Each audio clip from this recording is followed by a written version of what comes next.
And we're back. Hey y'all. I hope everything's been swell and well since the last time, y'all decided to come on my channel. But thank you for, tuning in and everything like that. Today, I have a new client.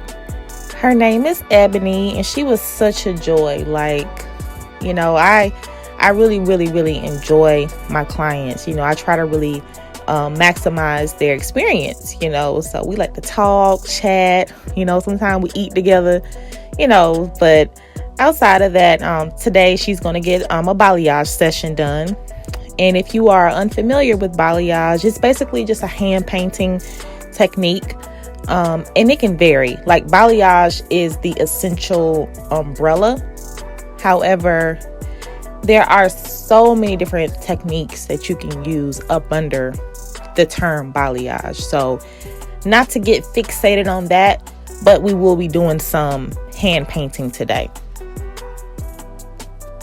So Ebonie's hair was initially like a level 3, which is kind of like a dark brown.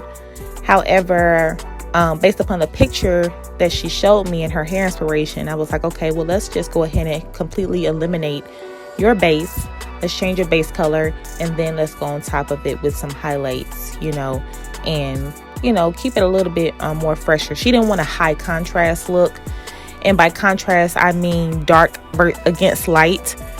So whenever I'm talking about or doing a color consultation, I always mention, what kind of contrast do you want? Do you want to stay dark? Do you want to change your base? Because those are very important questions to ask. Some people want a mid shade, but they don't necessarily want their base lighter.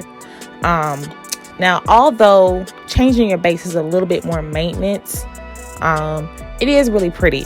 And you can, I guess, you can kind of low light it, in a way. You can always change, essentially you can always change the base color. So I guess I really can't say that. However, in this case, Ebonie wanted to change it, so that's what we did. And then we're going to go on top of it with some beautiful highlights. So as far as her placement is concerned, I chose to do a diagonal back placement. And the diagonals, unlike horizontal placements or vertical placements, if I'm opting for the most blended and the most organic fall, I'm going to use diagonal sections. The way they blend is not as bold. And so since I'm already going to pretty much place her highlights where I want them to be, I kind of wanted to kind of have more of an iridescent kind of feel. Like, I don't want you to be able to tell or detect where these highlights are coming from, if that makes sense. So that's why I chose to do the diagonal backs. And in addition to that, I'm going to also go in with some very thin weaves on top of my balayage partings. And the reason I'm going to incorporate that is because I want to kind of detail what we're doing in between the sections. So I want that nice organic feel, but I want some detailed pops in there too.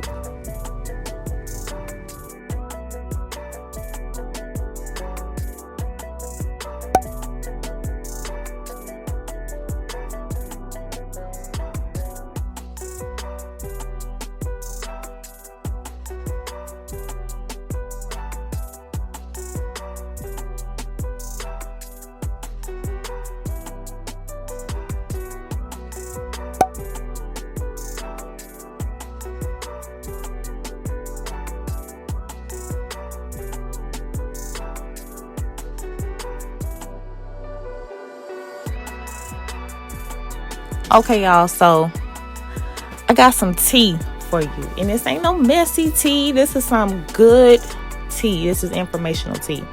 It's one of my secrets that I use to help people achieve the looks that they want. Okay, you ready? It is the consultation.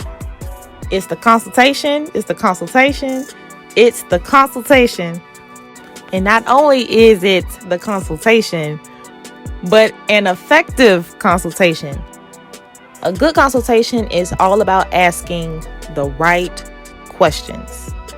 If you schedule an appointment for a consultation and you don't ask the right question, you might as well give your client their money back if they pay for that consultation, because you have to know what it is they want, but even more importantly, what they don't want.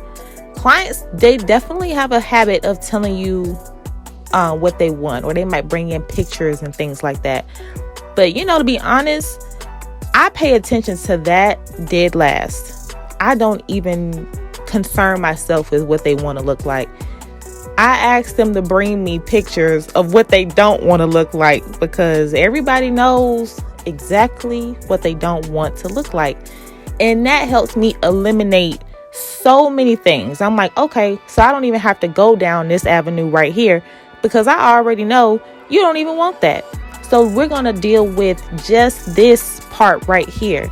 And by the time we eliminate everything you don't want, we can kind of narrow it down, and I can really see what you're going for.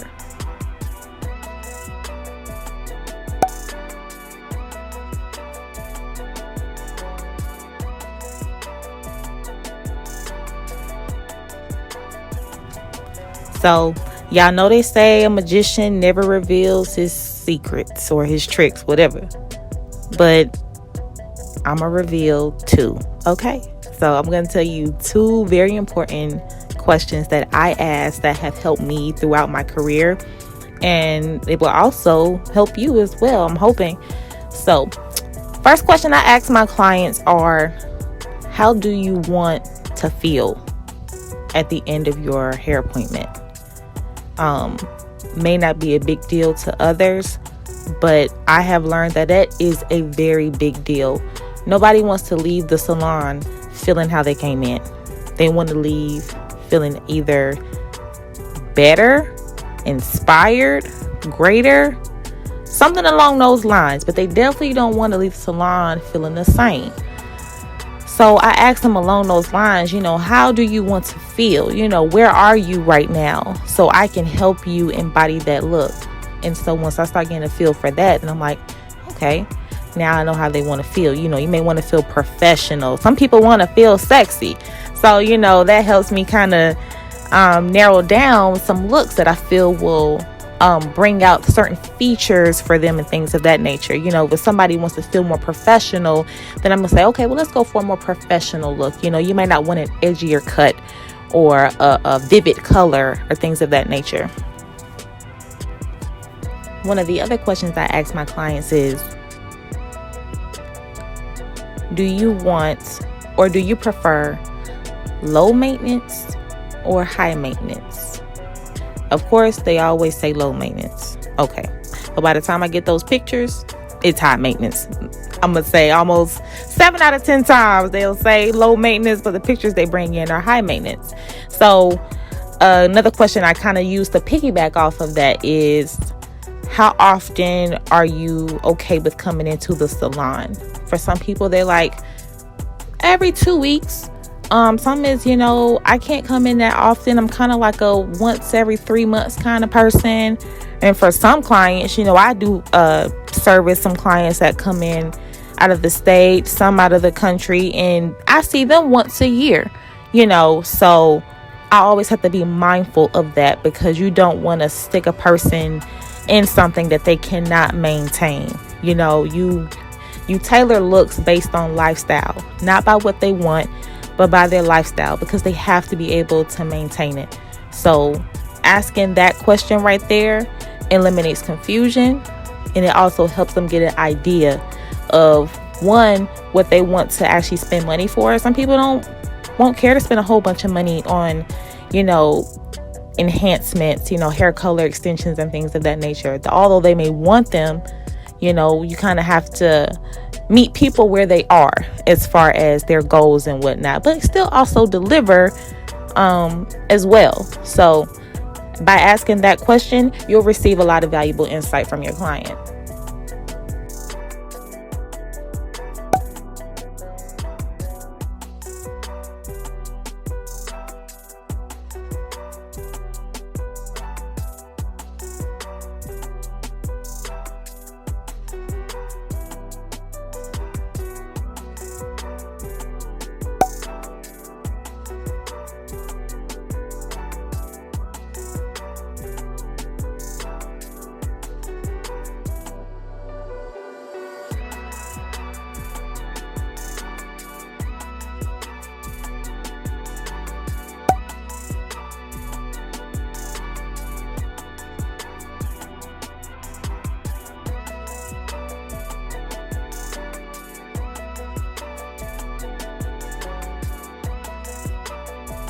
Now, as far as Ebonie's color maintenance is concerned, I'm going to put her on about every 8 to 10 week root touch up, because remember, we changed her base color.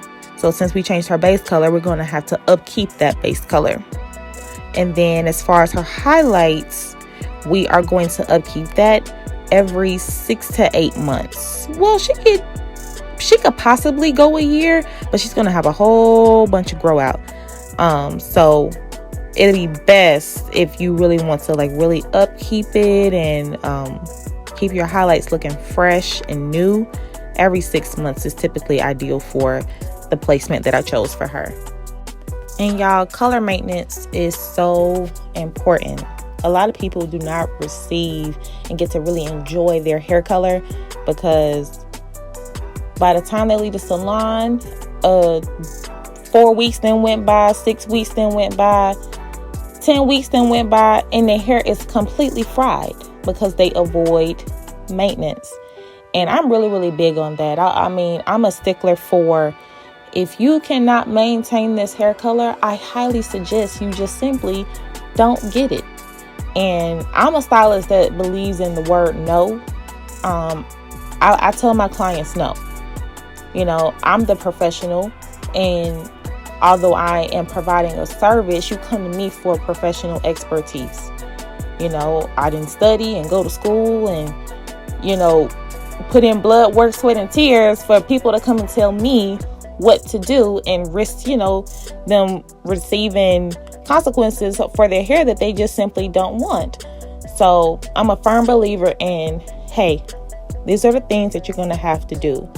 And I let them know all these things in the beginning of the appointment, really at the consultation. If you go for this look, this is what you're going to need to spend on maintenance. And this is what you're going to need to receive for home care, salon care, and things of that nature. I will say one color that I often avoid doing to the masses is platinum blonde. Everybody ain't able. Everybody simply just ain't able to rock it. It's high maintenance. It's just simply put, it's high maintenance, and it also will come with the risk of breakage. So, like I said, aftercare, home care, salon visits, extremely crucial and important so you can really enjoy your hair color, and also so your hair can continue to grow. Some people are like, I want my hair to still grow, but I want it colored and I want to look fly as well. You can have both. You can definitely have both, but you got to take care of it.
So we are done with Ebonie's hair, and I really enjoyed performing this service on her. I had a really, really good time. And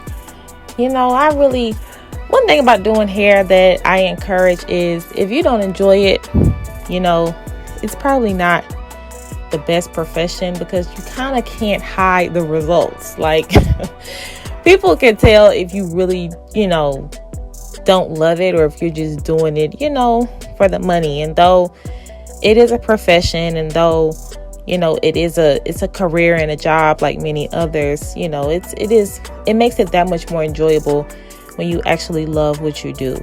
it always reflects in your work. So I hope y'all enjoyed this video, and I'll see y'all next time. Oh, and don't forget to subscribe. Okay, bye.